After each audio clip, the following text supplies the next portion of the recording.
História completa. O livro de Enoque. O texto proibido sobre os anjos caídos. Você já se perguntou por que alguns textos antigos foram deixados de fora da Bíblia que conhecemos hoje? E se um desses textos contivesse segredos sobre anjos caídos, gigantes que caminharam sobre a terra e os próprios mistérios do universo?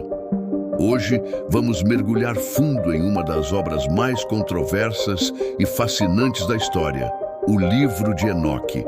Este texto atribuído a Enoque, o bisavô de Noé, que, segundo Gênesis, andou com Deus e já não era, porque Deus o tomou para si. É um tesouro de conhecimento apocalíptico. Ele não foi incluído na maioria dos cânones bíblicos, mas sua influência é inegável, sendo até citado diretamente no Novo Testamento, na Epístola de Judas. Então, por que ele foi considerado proibido? Para entender isso, precisamos viajar no tempo. O livro de Enoque é uma compilação de vários textos, escritos entre 300 a.C. e o primeiro século depois de Cristo.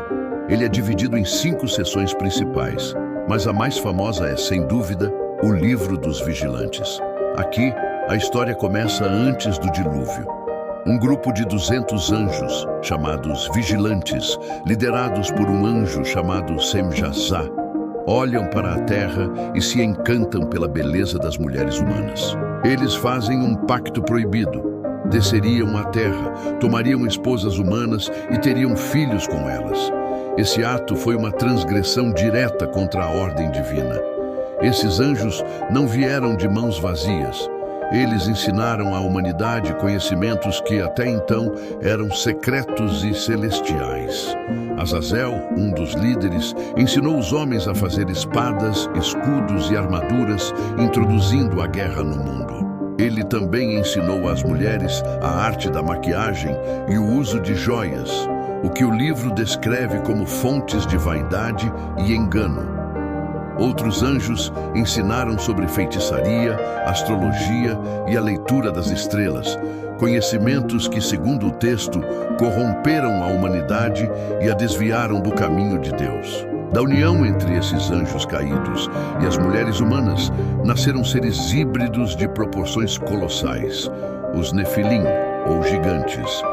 Esses gigantes consumiam todos os recursos da terra, e quando a comida acabou, começaram a devorar os próprios humanos e a si mesmos. A violência, a corrupção e o caos tomaram conta do mundo.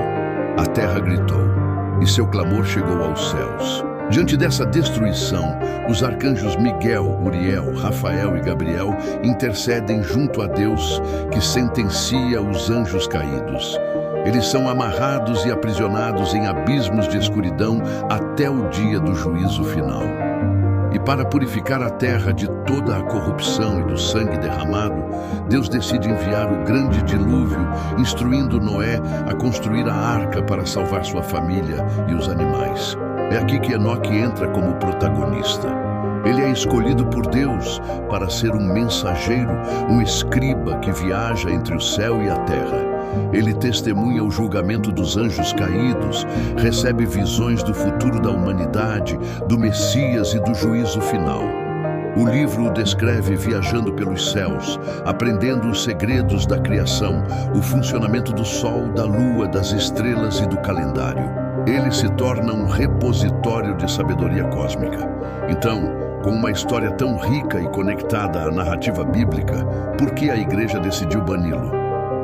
A resposta não é simples e envolve teologia, política e história.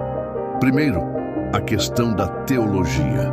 O livro de Enoque apresenta uma cosmologia muito detalhada e uma angelologia complexa, com nomes e funções específicas para os anjos, que não se encaixava perfeitamente com a teologia que estava sendo consolidada nos primeiros séculos do cristianismo.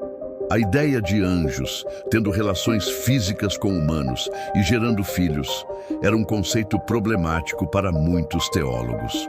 Além disso, a figura de Enoque recebendo revelações diretas sobre o futuro, incluindo detalhes sobre o Messias, poderia competir com a autoridade dos apóstolos e dos evangelhos canônicos. A igreja primitiva estava em um processo de definir quais textos eram divinamente inspirados.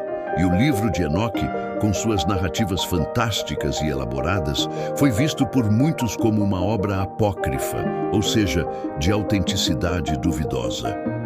Um ponto crucial foi o Concílio de Laodiceia, por volta de 364 d.C., que estabeleceu uma lista de livros que deveriam ser lidos na igreja, e o livro de Enoque não estava nela. A influência de figuras como Santo Agostinho, que questionou a canonicidade do livro, também foi decisiva. Para ele, as histórias pareciam mais fábulas do que revelação divina. Apesar de ter sido proibido, o livro nunca desapareceu completamente. Ele foi preservado de forma notável pela Igreja Ortodoxa Etíope, que o considera parte de seu cânone bíblico oficial até hoje. Por séculos, o Ocidente só conhecia o livro através de fragmentos e citações. Tudo mudou em 1773, quando o explorador escocês James Bruce encontrou cópias completas do texto na Etiópia e as trouxe para a Europa. E o que a ciência diz sobre isso? Obviamente, a ciência não pode provar a existência de anjos ou gigantes. No entanto, o livro é um artefato histórico e literário de valor inestimável. A descoberta dos manuscritos do Mar Morto, em 1947, foi uma virada de jogo. Entre os pergaminhos encontrados nas cavernas de Qumran, havia múltiplos fragmentos do livro de Enoque em aramaico. Isso provou, cientificamente, que o texto era muito antigo e amplamente lido por comunidades judaicas na época de Jesus. Ele não era uma invenção medieval, mas um texto influente durante o período do Segundo Templo. Esses achados arqueológicos confirmam a autenticidade histórica do livro como um documento de sua época, refletindo as crenças e preocupações daquele povo. Ele nos dá uma janela para a mentalidade judaica pré-cristã e nos ajuda a entender melhor o contexto em que o próprio Novo Testamento foi escrito. O livro de Enoque nos força a questionar o que mais foi deixado de fora. Ele nos lembra que a história da fé é complexa, cheia de debates e decisões que moldaram o que acreditamos hoje. Seja você uma pessoa de fé ou um entusiasta da história, a saga de Enoque dos Vigilantes e dos Nefilim é uma narrativa poderosa sobre ordem e caos, obediência e rebelião, e a busca humana por um conhecimento que talvez nunca deveríamos ter. Obrigado por nos acompanhar nesta jornada fascinante. Se você gostou deste vídeo e quer explorar mais mistérios antigos, não se esqueça de deixar o seu like, se inscrever no canal e ativar o sininho para não perder os próximos conteúdos. Até a próxima!